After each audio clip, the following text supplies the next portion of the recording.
ಇದರ ಪಕ್ಕದಲ್ಲಿ ಇನ್ನೊಂದು ಘಟನೆ ನಡೆದಿದೆ. ಇದು ಚಂದ್ರೇಶ್ವರದ ಘಟನೆ. ಇನ್ನೊಂದು ಒಂದೊಮ್ಮೆ ಲಿಂಗ ಅದು ಶಿವನದ್ದೇ ಆದರೆ ಇನ್ನೊಂದು ಬೇಕಾ ಇಲ್ಲಿ ಲಿಂಗ ಅಂತ ನಮಗೆ ಪ್ರಶ್ನೆ ಬರ್ತದೆ. ಆದರೆ ಇದರ ಕಥೆ ಏನು, ಔಚಿತ್ಯ ಏನು, ಇದು ಎರಡು ಯಾಕೆ ಆಗಿದೆ ಇಲ್ಲಿ? ಒಂದು ಕಡೆಯಲ್ಲಿ ಅನಂತಾಸನ, ಇನ್ನೊಂದು ಕಡೆಯಲ್ಲಿ ಚಂದ್ರೇಶ್ವರ. ಯಾಕೆ ಅಂದರೆ ಅದಕ್ಕೆ ಮತ್ತೊಂದಿಷ್ಟು ಇತಿಹಾಸ ಅಲ್ಲಿ ಗೆರೆಗಳನ್ನು ಉಲ್ಲೇಖ ಮಾಡಿದ್ದೇನೆ ನಾನು. ಯದಾ ಪರಶುರಾಮೋಹಂ ಸ್ವಾಂಶೇನ ಆಪ್ಯಾಯ್ಯ ಶಂಕರಂ ಧನುರ್ವೇದಂ ಪುರ ಅಗ್ರಣ್ಣ ಲೋಕಂ ಸರ್ವಂ ವಿಡಂಬಯನ್. ನಾನು ಹಿಂದೆ ಒಂದು ಆಟ ಮಾಡಿದೆ. ಜನರಿಗೆ ತಿಳಿಸ್ಲಿಕ್ಕೆ ನಾನು ಶಿವನ ಶಿಷ್ಯನಾಗಿ ನಿಂತೆ. ಯಾಕೆ, ನನಗೆ ಕೊಡಲಿ ಬೇಕಲ್ಲ, ಅದು ನಾನು ಕತೆ ಹೇಳಲಿಲ್ಲಲ್ಲ. ಜಮದಗ್ನಿ ದನ ಅಪಹಾರ ಆದ ನಂತರ, ಪರಶುರಾಮ ಹೇಳಿದ ನಂತರ, ಅಂದರೆ ರಾಮನಿಗೆ ಹೇಳಿದ ನಂತರ ರಾಮ ಬಂದ, ಸೀದಾ ಹೋದ, ಕಾರ್ತವೀರ್ಯನನ್ನು ಕಡೆದ, ಮತ್ತು ದನವನ್ನು ತಗೊಂಡು ಬಂದ. ಆನಂತರ ಅವನ ಮಕ್ಕಳು ಸೇರಿ ಮಗದೊಮ್ಮೆ ಕರುವನ್ನು ಅಪಹಾರ ಮಾಡಿ ಅಪ್ಪನನ್ನು ಕಡ್ದಾಕಿದರು. ಜಮದಗ್ನಿ ಕಡ್ದಾಗಿದ್ದ ನಂತರ ಪರಶುರಾಮನಿಗೆ ಜೋರು ಸಿಟ್ಟಾಯಿತು. ಎಲ್ಲ ಒಂದು ಸರ್ತಿ ಮುಗಿದೋಯ್ತು ಕತೆ. ಯೋಚನೆ ಮಾಡಿದೆ, ನಾನಿಲ್ಲದಿದ್ದಾಗ ಆಶ್ರಮಕ್ಕೆ ಹೊಕ್ಕಿ ಅಪ್ಪನನ್ನು ಮುಗಿಸಿದ್ನಲ್ಲ ಅಂಥೇಳಿ ಇನ್ನು ನಾನು ಯಾರನ್ನು ಉಳಿಸುವುದಿಲ್ಲ ಅಂತ ಹೊಡಿತೇನೆ ಅಂತ ಹೊರಟ. ಆಗ ಋಷಿಗಳೆಲ್ಲ ಹೇಳಿದರು, ಇದು ನಮಗೆ ಹೇಳಿಸಿದ ಕೆಲಸ ಅಲ್ಲ, ಕ್ರೌರ್ಯಕ್ಕೆ ಕ್ರೌರ್ಯ ಇನ್ನು ಮುಂದುವರಿತದೆ. ಯಾಕೆ, ಅವರಿಗೆ ಹೆದರಿಕೆ ಏನಂದರೆ ಇವ ಒಂದು ಜನರು ಹೊಡೆದು ಬರೋದು, ನಾಳೆ ಇನ್ನೊಂದು ಆಶ್ರಮದ ಜನರನ್ನು ಕೊಂದರೆ, ಆದ್ದರಿಂದ ಇದು ಏನು ಎಲ್ಲಿಗೆ ನಿಲ್ತದೆ ಗೊತ್ತಿಲ್ಲ ಅವರಿಗೆ, ಬೇಡ. ಮತ್ತೆ ಹೇಳಿದರು, ಈ ಕ್ಷತ್ರಿಯರೆಲ್ಲ ಸುಮ್ಮನೆ ಇರುವವರಲ್ಲ, ಭಾರಿ ವರದೃಪ್ತರು, ಶಿವನ ವರದಿಂದ ಕೊಬ್ಬಿದವರು ಬೇರೆ, ಸಂಹಾರ ಕೆಲಸ ಮಾಡೋದು ರುದ್ರ ಇದ್ದಾನೆ. ಎರಡಕ್ಕೂ ನೀನು ಅವನನ್ನು ಮಾತಾಡಿಸುವುದು ಒಳ್ಳೆಯದು. ಒಂದು ಕೊಲ್ತೇನೆ ಅಂತ ಹೇಳುವುದು, ಮೃತ್ಯುಂಜಯನ ಹತ್ರ ಹೇಳಿ ಸಾಯಿಲಿಯಿಂದ ಬಿಡುವುದವರನ್ನು. ಎರಡನೇದ್ದು, ನಿನ್ನ ವರದಲ್ಲಿ ಕೊಬ್ಬಿದವರಿದ್ದಾರೆ, ಸ್ವಲ್ಪ ಜೋಕೆ ನಾನು ಹೊಡಿತೇನೆ ಆಗುವುದಾ ಅಂತ ಕೇಳಿ ಬರು. ಎರಡು ರೀತಿಯಿಂದ ಆಯಿತು ನೋಡಿ. ಅವನು ಹೋಗಲಿಕ್ಕೆ ಎಂಟ್ರಿ ಯಾಕೆ ಆದದ್ದು ಎಷ್ಟೋ ಜನರಿಗೆ ಗೊತ್ತಿಲ್ಲ. ಇಲ್ಲದೆ ಪರಶುರಾಮನ ಶಿವನಿಗೆ ಯಾಕೆ ಭೇಟಿ? ಹೀಗೆ ರಾಮನು ಅಲ್ಲಿ ಹೋಗಿ ಕೇಳಿದ, ನನಗೊಂದು ಕೆಲಸ ಆಗಲಿಕ್ಕೆ ಉಂಟು ಅಂದ. ಕ್ಷತ್ರಿಯರ ಅಧಿದೇವತೆಯಾಗಿ ನಿಂತವ ನೀನು, ಸಂಹಾರ ಮಾಡುವವನು ನೀನು, ನಿನ್ನ ಪರ್ಮಿಷನ್ ಇಲ್ಲದೆ ಸಂಹಾರ ಮಾಡಲಿಕ್ಕೆ ಆಗುವುದಿಲ್ಲ. ಯಾಕೆ, ನಿನಗೆ ಒಪ್ಪಿಗೆ ಕೊಟ್ಟಿದ್ದಾರೆ, ಅದು ನಾನು ಸಂಹಾರ ಮಾಡುತ್ತೇನೆ. ಅವರು ತೃಪ್ತರಿದ್ದಾರೆ. ಮತ್ತು ಆಗಲೇ ನಾವು ನೋಡಿದೆವು, ರಾಕ್ಷಸಾನ್ ರಾಜರೂಪಿಣಃ ಅಂತ. ರಾಕ್ಷಸರೆಲ್ಲ ಶಿವ ಶಿವ ಅಂತ ಜಪ ಮಾಡುವವರು, ವರದರ್ಪಿತಾರೆ ಅವನದ್ದೇ. ಹೀಗಾಗಿ ನಾನು ದರ್ಪಲಿಕ್ಕುಂಟು, ನೀನು ಒಪ್ಪಲಿಕ್ಕುಂಟು ಅಂತ. ಸರಿ ಅಂತ, ಈಗ ನನ್ನ ಆಯುಧ ನಾನೇ ಸಂಹಾರ ಮಾಡಿದ್ದು ಅಂತ ಆಗ್ತದೆ ತಗೊಂತೇಳಿ ಪರಶುವನ್ನು ಕೊಟ್ಟ. ಅಲ್ಲಿ ಹಿಡ್ಕೊಂಡು ಬಂದವನು ಪರಶುಪಾಣಿ, ಶೂಲಪಾಣಿ ಅವ ನಿಜವಾಗಿ ಶಿವ. ಅಲ್ಲಿಂದ ಪರಶು ಸಿಕ್ಕಿದ್ದೀವನಿಗೆ. ಹಾಗೆ ಪರಶು ತಗೊಂಡು ಬಂದವ, ಹೊಡೆದಿದ್ದಾನೆ. ಇನ್ನೂ ಆಯುಧಗಳನ್ನೆಲ್ಲ ಕೊಟ್ಟಿದ್ದ. ಪರಶು ಮಾತ್ರ ಅಲ್ಲ, ಶೂಲವು ಕೊಟ್ಟಿದ್ದಾನೆ, ಕತ್ತಿ ಗುರಾಣಿ ಕೊಟ್ಟಿದ್ದಾನೆ. ಅದೆಲ್ಲ ಬೇರೆ ಕಡೆಯಲ್ಲಿ ನಾನು ತರಲಿಲ್ಲ ವಾಕ್ಯಗಳನ್ನೆಲ್ಲ. ಸುಮಾರು ಆಯುಧಗಳನ್ನು ಕೊಟ್ಟಿದ್ದೆ. ಸುಮಾರು ಆಯುಧಗಳ ಒಟ್ಟಿಗೆ ನಾನು ಪರಶುರಾಮನನ್ನು ತಂದಿದ್ದೇನೆ, ಮುಂದಕ್ಕೆ ತರ್ತೇನೆ. ಹಾಗಾಗಿ ನೀನು ಆಟಕ್ಕೋಸ್ಕರ ಶಿವನ ಶಿಷ್ಯನನ್ನಾಗಿ ನೀನು ವಿಡಂಬನೆ ಮಾಡಿದೆ. ಈಗ ಶಿವ ಹೇಳ್ತಾನೆ, ಕಸ್ವಿಸಿ ಆಗ್ತಾ ಉಂಟು ನನಗೆ, ನೀನು ನನ್ನ ಹತ್ರ ಕೇಳಿ ಹೊಡಿಬೇಕಾಗಿಲ್ಲ, ನೀನೇ ನನಗೆ ಸಂಹಾರ ಮಾಡಲಿಕ್ಕೆ ಅವಕಾಶ ಮಾಡಿಕೊಟ್ಟದ್ದು, ನಾನು ಪಾಲನೆ ಮಾಡ್ತೇನೆ, ಸಂಹಾರ ನೀನು ಮಾಡು, ಸೃಷ್ಟಿ ಚತುರ್ಮುಖ ಮಾಡಿದ್ದಾನೆ ಅಂತ ನೀನೇ ಮಾಡಿಕೊಂಡದ್ದು ಸುಮ್ಮನೆ ಲೋಕಕ್ಕಾಗಿ. ಆದ್ದರಿಂದ ನನಗೆ ಸರಿಯಾಗ್ತಾ ಇಲ್ಲ, ನಿನಗೆ ಸೇವೆ ಮಾಡುವ ಭಾಗ್ಯ ನನಗೆ ಕೊಡಬೇಕು ಅಂತ ಕೇಳ್ತಾನೆ. ಆವತ್ತು ಶಿಷ್ಯನಾಗಿ ನೀನು ಬಂದು ನನ್ನದು ಜನಕ್ಕೆ ನಾನು ಶಿಷ್ಯ ನೀನು ಗುರು ಅಂತ ಹೇಳಿದೆ, ನಾನು ಅಲ್ಲ ಹೇಳಬೇಕು, ನೀನು ದೇವರು ನಾನು ಭೃತ್ಯನು ಅಂತ ಆಗಬೇಕು, ಅದಕ್ಕೊಂದು ಅವಕಾಶ ಬೇಕು ಅಂತ. ಅದಕ್ಕೋಸ್ಕರ ಈ ಗೆರೆಗಳು. ಯದಾ ಪರಶುರಾಮೋಹಂ ಸ್ವಾಂಶೇನ ಅಪ್ಯಾಯ್ಯ ಶಂಕರಂ, ನಾನು ಶಿವನ ಒಳಗೆ ನಿಂತು ಶಿವನನ್ನು ಬೆರಗುಗೊಳಿಸಿ ಅವನಿಂದ ನಾನು ಕಲಿತಾಗಿ ನಾನು ಮಾಡಿದೆನೋ, ಅದಕ್ಕೋಸ್ಕರ ಅವನು ಕೇಳಿದ. ತದಾ ಯಾಚದ ದೇವೇಶಃ ಶಂಕರ ಭಕ್ತಿ ಸಂಯುತ. ಆಗ ಅವನು ಬೇಡಿಕೊಂಡಿದ್ದಾನೆ, ಪ್ಲೀಸ್ ಅಂತೇಳಿ, ನಿತ್ಯಪೂರ್ಣೋಪಿ ಭಗವನ್ ತ್ವಂ ಯನಮೇ ಶಿಷ್ಯೋತ್ತಮ ಆಗತ.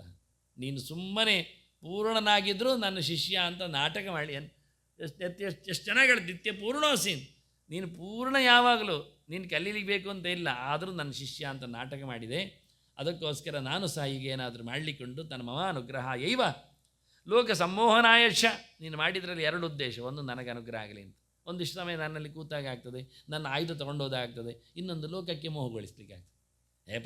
ಪರಶುರಾಮ ಏನು ಪ್ರಯೋಜನ ಇಲ್ಲ, ಅವನ ಗುರುಗಳೇ ಜೋರಿದ್ದಾರೆ ಶಿವನೇ ಅಂತ ಜನಕ್ಕೆ ಅರ್ಥವೂ ಆಗಬಾರದು. ಇದು ಒಂದು ಮುಖ.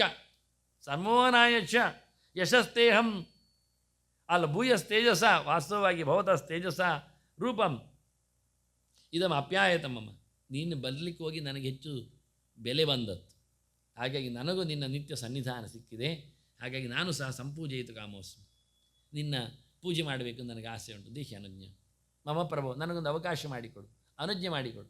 ಏವಂ ತತ್ ಪ್ರಾರ್ಥನಾಂ ಶ್ರುತ್ವ ತದಾ ದತ್ತಃ ಮಯ ದತ್ತಃ ವರೋಮಯ, ನಾನು ಅವನಿಗೆ ಅದಕ್ಕೋಸ್ಕರ ಒಂದು ವರ ಕೊಟ್ಟೆ. ಆಯಿತು ಮಾರೆ, ನಾನು ಪೂಜೆ ಮಾಡು, ನಾನಲ್ಲಿ ಒಂದು ಕೂತ್ಕೊಳ್ತೇನೆ, ಪರಶುರಾಮನಾಗಿ ನಾನು ಕೂತ್ಕೊಳ್ಳುತ್ತೇನೆ, ನೀನಾಗ ಚಂದ್ರೇಶ್ವರನಾಗಿ ನನ್ನ ಎದುರು ಬಂದು ಪೂಜೆ ಮಾಡಲಿಕ್ಕೆ ಇರು ಅಂತ ಹೇಳಿ ವಾಸ್ತವವಾಗಿ ಇಲ್ಲಿ ಬರಲಿಕ್ಕೆ ಹೇಳಿದ. ಅವತಾರ, ಅದಕ್ಕೆ ಅವನು ಚಿಂತನೆ ಮಾಡಿದ. ಅವತಾರಾರ್ಥ ನಿಷ್ಪತ್ತೇಹೇ ಊರ್ಧ್ವಂ ಶಂಕರ ಪಾವನೆ ರೋಪಿಬೀಟೆ ಲಿಂಗರೂಪ ದಿವ್ಯನಾಗಾಸನೋಪರಿ ಅನಂತಾಸನನಲ್ಲಿ. ದಿವ್ಯನಾಗ ಉಪರಿ, ದಿವ್ಯನಾಗ ಯಾವುದು? ಅನಂತ, ಇದ್ದದರಲ್ಲಿ ದಿವ್ಯನಾಗ ಅವನು. ಅನಂತಾಸನನ ಮೇಲೆ ನಾನು ಇರ್ತೇನೆ, ಅಲ್ಲಿ ಬರ್ತೇನೆ. ಶೀಘ್ರಂ ಪ್ರಾದುರ್ಭವಿಷ್ಯಾಮಿ ತವ ಪ್ರೀತಿ ಗೀರ್ಷಯ ತದಾ ಪ್ರಭೃತಿ ಚತ್ವಾಂ ತ್ವಂ ಮಾಂ ತ್ವದ್ರೂಪಧರಂ ಅಚ್ಯುತಂ. ನಿನ್ನದೇ ರೂಪದಲ್ಲಿ ಬರ್ತೇನೆ, ಅಂದರೆ ಲಿಂಗ ರೂಪದಲ್ಲಿ ಇರ್ತೇನೆ, ನಿನಗೆ ಲಿಂಗದಲ್ಲೇ ಪೂಜೆ ಅಂತ ಹೇಳಿಬಿಟ್ಟಿದ್ದಾರೆ. ಶಿವನಿಗೆ ಮಾತ್ರ ಲಿಂಗದಲ್ಲೇ ಪೂಜೆ, ಅದು ಅವನದ್ದೊಂದು ದೊಡ್ಡ ಎಡವಟ್ಟಾದ ಕಾರ್ಯಕ್ರಮ. ಅದು ನಾನು ಮತ್ತೊಮ್ಮೆ ಶಿವಚಿಂತನೆಯಲ್ಲಿ ಬಂದರೆ ಹೇಳಬಹುದು, ಇನ್ನೂ ತುಂಬ ಬಾಕಿ ಇದೆ ಅದರದ್ದು, ಶಿವರಾತ್ರಿದ್ದು. ಹಾಗಾಗಿ ಅವನಿಗೆ ಅದೇ ರೂಪದಲ್ಲಿ ಆರಾಧನೆ. ಆದರೆ ನಿನ್ನದಾಗಿ ನಾನು ಸಹ ಅದೇ ರೀತಿಯಲ್ಲಿ ಬರ್ತೇನೆ, ನಾನು ಲಿಂಗದಲ್ಲಿ ನೆಲೆಗೊಳ್ತೇನೆ, ನೀನು ಪೂಜೆ ಮಾಡಲಿಕ್ಕೆ ಬಾ ಅಂತಾನೆ. ಪುರತೋ ವರ್ತಮಾನಶ್ಚ ಪೂಜಯಿಷ್ಯಸಿ ನಿತ್ಯಶ, ಎದುರು ನೀನು ಇದ್ದುಕೊಂಡು ನನ್ನ ಪೂಜೆ ಮಾಡ್ತೀಯಾ. ಏವ ಮದ್ವಾಕ್ಯಮಾಕರ್ಣ್ಯ ಮದಾವಿರ್ಭಾವವನ್ನು ಸನ್ಮುಖ. ನಿಲ್ಲಿ ನೋಡಿ, ವಾಸ್ತವವಾಗಿ ಮದಾವಿರ್ಭಾವ ಸಮ್ಮುಖ ಅಂತ ಉಂಟು. ಆದ್ದರಿಂದ ಇವತ್ತು ನನ್ನ ಲೆಕ್ಕಾಚಾರಿಯಲ್ಲಿ ಹೇಳಿದ ಗೆರೆ ನೋಡಿದರೆ ಚಂದ್ರೇಶ್ವರವನ್ನು ಯಾರು ಅಂತ ಹೇಳೋದು ನಾನು ಪ್ರಶ್ನೆಯಲ್ಲಿ ಕೇಳಿಕೊಂಡು ಅದರ ಬಂದದ್ದು ಹೇಳಿಕೊಂಡು ಎಲ್ಲ ಪೂರ್ವಕ್ಕಿರಬೇಕು ಪ್ರಧಾನರು ಅಂತ. ನಿಜವಾಗಿ ಪ್ರಧಾನರು ಪೂರ್ವಕ್ಕಿರುವುದು ಸತ್ಯ, ಅಪ್ರಧಾನರು ಪ್ರಧಾನಕ್ಕೆ ಮುಖ ಹಾಕಿರುವುದು ಸತ್ಯ. ನೀವು ಬೇರೆ ದೇವಸ್ಥಾನಗಳೆಲ್ಲ ಹಿಂದೆ ನೋಡಿ ಹೇಗಿರ್ತದೆ ಅಂತ. ಇತರ ಆಲಯಗಳು, ಸಬ್ ಆಲಯಗಳು, ಮಂದಿರಗಳೆಲ್ಲ ಪೂರ್ವಕ್ಕೆ ಮೋರೆ ಹಾಕಿ ಇರುವುದಿಲ್ಲ, ಉತ್ತರ ದಕ್ಷಿಣಕ್ಕೆ ಎಲ್ಲ. ನಾವು ಕೃಷ್ಣ ಮಠ ಇಟ್ಕೊಳ್ಳುವ, ಗರುಡ ಆಂಜನೇಯ, ಗರುಡ ಮತ್ತು ಮುಖ್ಯ ಪ್ರಾಣ ಹೇಗಿದ್ದಾನೆ, ಅವನು ದೇವರಿಗೆ ಸರಿಯಾಗಿದ್ದಾನೆ, ಆಚೀಚೆ ಉತ್ತರ ದಕ್ಷಿಣಕ್ಕೆ ಮೋರೆ ಹಾಕಿದ್ದಾನೆ, ಅವನು ಪೂರ್ವಕ್ಕಿಲ್ಲ. ನಿಜವಾಗಿ ಎಲ್ಲ ದೇವರು ಪೂರ್ವಕ್ಕೆ ಇರಬೇಕಲ್ಲ, ನಾನು ಪೂರ್ವಕ್ಕೆ ಇರುವುದೇ ಮುಖ್ಯ ಅಲ್ಲ ಅಂತ ಗಣಪತಿ ಚಿಂತನೆಯಲ್ಲಿ ಕೊಟ್ಟಿದ್ದೇನೆ. ಪಶ್ಚಿಮಕ್ಕೆ ಎನ್ನುವುದೇ ವಾಕ್ಯ ಇರುವುದು. ನಾವು ಪೂಜೆ ಮಾಡೋದು ಪೂರ್ವಕ್ಕೆ, ಪ್ರತಿಮೆ ಪಶ್ಚಿಮಕ್ಕೆ. ಇದು ಪೂರ್ವ, ಪೂಜೆ ಮಾಡುವುದು ನಾವು ಈಚೆ ಮೊರೆಗೆ, ಪಶ್ಚಿಮಕ್ಕೆ ಪ್ರತಿಮೆ. ಇಲ್ಲ ನಾವು ಉತ್ತರಕ್ಕೆ ಮೋರೆ ಹಾಕಿದರೆ ಅದು ಪೂರ್ವಕ್ಕೆ ಇರಬೇಕಾಗುತ್ತೆ, ತಿರುಗಿಸಿ ಕೂತ್ಕೊಳ್ಬೇಕಾಗತ್ತೆ, ಎರಡರಲ್ಲಿ ಒಂದಾಗಲಿಕ್ಕೆ. ಹೀಗಾಗಿ ಇಲ್ಲಿ ಚಂದ್ರೇಶ್ವರ ವಾಸ್ತವವಾಗಿ ಅನಂತೇಶ್ವರಕ್ಕೆ ಅಭಿಮುಖವಾಗಿದ್ದದ್ದು. ಪುರತೋ ವರ್ತಮಾನಶ್ಚ ಪೂಜಯಿಷ್ಯಸಿ ನಿತ್ಯಶಃ, ಎದುರು ನೀನು ಇದ್ದುಕೊಂಡು ನಿತ್ಯ ಪೂಜೆ ಮಾಡ್ತಿ ಹೇಳಬೇಕಾದ್ರೆ ಅದು ತಿರುಗಿ ಇರಬೇಕು. ಏವ ಮದ್ವಾಕ್ಯ ಆಕರ್ಣ್ಯ ಮದಾವಿರ್ಭಾವ ಸಮ್ಮುಖ, ನನ್ನ ಆವಿರ್ಭಾವಕ್ಕೆ ಸಮ್ಮುಖನಾಗಿ ಅಂದಾಗಿದ್ದು ಪಿರಮುಖನಾಗಿದ್ದಾನ, ಹಿಮ್ಮುಖ ಆಗಿದೆ ಇದು. ನಾವು ಈ ಇತಿಹಾಸವನ್ನು ಹೇಳೋದು ಎಲ್ಲಿ, ಕೇಳೋದು ಯಾರು? ಎಷ್ಟೋ ದೇವಸ್ಥಾನಗಳಲ್ಲಿ ಇವತ್ತು ಬದಲು ಮಾಡಿದ್ದಾರೆ, ಸೈಡ್ ಇದ್ದ ದೇವತೆಗಳನ್ನು ಎದುರು ಮಾಡಿದವರಿದ್ದಾರೆ. ಇಲ್ಲಿ ಅವನಿಗೆ ಪ್ರಾಶಸ್ತ್ಯ ಇಲ್ಲ, ಇಲ್ಲಿ ಗಣಪತಿಗೆ ಸಿಗುವುದಿಲ್ಲ, ಆದ್ದರಿಂದ ಅದನ್ನು ತಿರುಗಿಸಿ ಅಂತ. ಅವ ಪಾಪ ಕಂಬದಲ್ಲಿ ಬಂದಿದ್ದಾನೆ, ಕೊನೆಗೆ ಕಂಬವನ್ನೇ ತಿರುಗಿಸಿ ಬಿಡೋದವರು ಪೂರ್ವಕ್ಕೆ ಅಂತಂದು ಮಾಡಿದ್ದು ನೋಡಿದ್ದೇನೆ ನಾನು. ಮುಖ್ಯ ಪ್ರಾಣನಿದ್ದಾನೆ ಬದಿಯಲ್ಲಿ, ಅವನನ್ನು ತಿರುಗಿಸಿದವರಿದ್ದಾರೆ, ಎದುರಲ್ಲಿ ಹಾಕಿಟ್ಟಿದ್ದಾರೆ ಪೂರ್ವಕ್ಕೆ. ಹಾಗಾಗಿ ಇದು ತಪ್ಪು ಹೇಳಲಿಕ್ಕೋಸ್ಕರ ಗೆರೆಗಳನ್ನು ಉಲ್ಲೇಖ ಮಾಡಿದೆ. ವಾಸ್ತವವಾಗಿ ಪುರತೋ ವರ್ತಮಾನಶ್ಚ ಪೂಜಯಿಷ್ಯಸಿ ನಿತ್ಯಶಃ ಏವ ಮದ್ವಾಕ್ಯ ಆಕರ್ಣ್ಯ ಮದಾವಿರ್ಭಾವ ಸಮ್ಮುಖ ಚಂದ್ರಸ್ಯ ಅಭೀಷ್ಟದಾನಾಯ ಪ್ರಾದುರ್ಭೂತಃ ಸುರೋತ್ತಮ. ಚಂದ್ರೇಶ್ವರ ಅಂದರೆ ಅದು ಅರ್ಥ. ಚಂದ್ರನಿಗೆ ಅಭೀಷ್ಟಗೊಳ್ಳಿಕ್ಕೆ ಅವನು ಅಬ್ಜಾರಣ್ಯಲ್ಲಿ ತಪಸ್ಸು ಮಾಡಿದವ, ಅದು ಅವನದ್ದು ಕೆಲವೆಲ್ಲ ಕೆಲಸಗಳುಂಟು, ಅದೊಂದು ಬೇರೆ ಇತಿಹಾಸ. ಇಲ್ಲಿ ಲಿಂಕ್ ಮಾಡಲಿ, ಇಲ್ಲಿ ಪರಶುರಾಮನಿಗೆ ಮಾತ್ರ ಲಿಂಕ್ ಮಾಡ್ತಾ ಇದ್ದೇನೆ. ಚಂದ್ರಸ್ಯ ಅಭೀಷ್ಟದಾನಾಯ ಪ್ರಾದುರ್ಭೂತಃ ಸುರೋತ್ತಮ ಶಂಕರ ಭಾರ್ಗವ ಕ್ಷೇತ್ರೇ. ಇದು ಪರಶುರಾಮ ಕ್ಷೇತ್ರೇ ಹೇಳಬೇಕಾದ್ರೆ ಹೇಳಬೇಕು ಅಂತ ಹೇಳ್ತಾರೆ. ಇಲ್ಲಿ ಎಲ್ಲ ಒಂದೊಂದು ಶಬ್ದದಿಂದ ಕೆಲವು ಗುರುತಿಸ್ಲಿಕ್ಕಿರುವಂಥದ್ದು. ಇದು ಭಾರ್ಗವ ಕ್ಷೇತ್ರ ಹೌದಾ? ಹೌದು. ಇದು ಮತ್ತು ಯಾರದ್ದೋ ಬ್ರಹ್ಮ ಉಳ್ಳಿತಾ ಎಲ್ಲ ಬಂದು ಮಾಡಿದ್ದಲ್ಲ ಹೇಳಲಿಕ್ಕೋಸ್ಕರ ಭಾರ್ಗವ ಕ್ಷೇತ್ರ ಇರುತ್ತೆ. ಒಂದು ದೊಡ್ಡ ಇರಾದೆಗಳು ಗಲಾಟೆಗಳುಂಟು, ಅದಕ್ಕೊಂದು ಸಣ್ಣ ಶಬ್ದದಲ್ಲಿ ನಾನು ತೋರಿಸಿಕೊಟ್ಟಂತಷ್ಟೇ ವಿಷಯ. ಇವರಲ್ಲಿ ಎಲ್ಲ ನಾವು ಉತ್ತರ ಕೊಡ್ತಾ ಕೂತ್ಕೊಳ್ಬೇಕಾಗಿಲ್ಲ, ಅವರ ಸಾಧನೆ ಅವರು ಮಾಡಲಿಕ್ಕೆ ನಮಗೇನು. ಇದು ದೇವರು ಕೊಟ್ಟ ಆಸ್ತಿಯಿಂದ ನಾವು ಹೇಳಿದರೆ ಮತ್ತು ಇದು ನನ್ನ ಪೌರುಷದಿಂದ ಸಂಪಾದನೆ ಮಾಡಿ, ಪೌರುಷ ಎಂಥದ್ದು ವಕಾಲತ್ತು ಮಾಡಿಯೋ ಅಂಡರ್ ಕೈ ಹಾಕಿಯೋ ತೆಗೆದದ್ದು, ಇದನ್ನು ಪೌರುಷ ಹೇಳ್ತಾರೆ, ಎಂಥ ಪ್ರಯೋಜನ ಉಂಟು? ಆದ್ದರಿಂದ ಕೊಡುವುದು ಎಲ್ಲ ದೇವರೇ ಎನ್ನುವುದು ಅರ್ಥ ಆಗದೆ ಇದು ಹೇಳಲಿಕ್ಕೆ ಬರುವುದಿಲ್ಲ. ವಾಸ್ತವ ಶಬ್ದಗಳು ಭಾರ್ಗವ ಕ್ಷೇತ್ರೇ, ಪರಶುರಾಮ ಕ್ಷೇತ್ರ ಅಂದರೆ ಶಬ್ದ ಉಂಟು. ವರ್ತತೆ ಬ್ರಾಹ್ಮಣೋತ್ತಮ ಏವಂ ಆಪ್ಯಾಯಿತಶ್ಚತ್ವಂ ಅನಂತಾಂಶೇನ ಸಂಭೃತಃ ಕಾಲಾಂತರೇ ಶೇಷಭಾವಂ ಗಮಿಷ್ಯಸಿ ನ ಸಂಶಯ. ನಾನೀಗ ನಿನ್ನನ್ನು ಯಾಕೆ ನಿಲ್ಲಿಸಿದೆ ಕೇಳಿದರೆ ನೀನು ಮುಂದಕ್ಕೆ ಶೇಷ ಆಗ್ತೀನಿ ಅಂತ. ನಾನು ಯಾಕೆ ಅನಂತಾಸನದ ಹೆಸರಿಟ್ಟುಕೊಂಡೆ ಅಂದರೆ ನೀನು ಮುಂದಕ್ಕೆ ಶೇಷ ಆಗುವ ಅಂತೇಳಿ. ಇಷ್ಟಂಶದಲ್ಲಿ ವಾದಿರಾಜರ ಗೆರೆ ಇರುವುದು. ಇದನ್ನೆಲ್ಲ ತಪ್ಪು ಅರ್ಥ ಮಾಡುತ್ತಾ ಅವ್ರು ಹೇಳಿದ್ದಿಷ್ಟೇ. ಇಷ್ಟು ಪುರಾಣಗಳ ವಿಷಯದಲ್ಲಿ ಮುಂದೆ ಶೇಷನಾಗುವವ ಶೇಷಸ್ಯಾಹೇಷ ಪದವೀಂ ಶಬ್ದದಲ್ಲಿ ಹಾಕಿದ್ದಾಗಿ ಮುಂದೆ ಅವನಿಗೆ ಶಿವಸ್ಯ ಅಶೇಷ ಪದವೀಂ, ಶೇಷಸ್ಯ ಅಲ್ಲ ಶಿವಸ್ಯ ಅಹೀಷ ಪದವೀಂ, ಮುಂದಕ್ಕೆ ಶಿವನಿಗೆ ಶೇಷ ಪದವಿ ಬರ್ತದೆ ಅಂತ ತೋರಿಸಲಿಕ್ಕೆ ನಾನು ಸಹ ಅನಂತಾಸನದಲ್ಲಿ ಕೂತಿದ್ದೇನೆ ಅಂತ ಹೇಳಲಿಕ್ಕೆ ನಿನಗೆ ಎದುರಾಗಿ, ಅಂದರೆ ಶಿವನಿಗೆ ಎದುರಾಗಿ ದೇವರು ಇರಬೇಕು.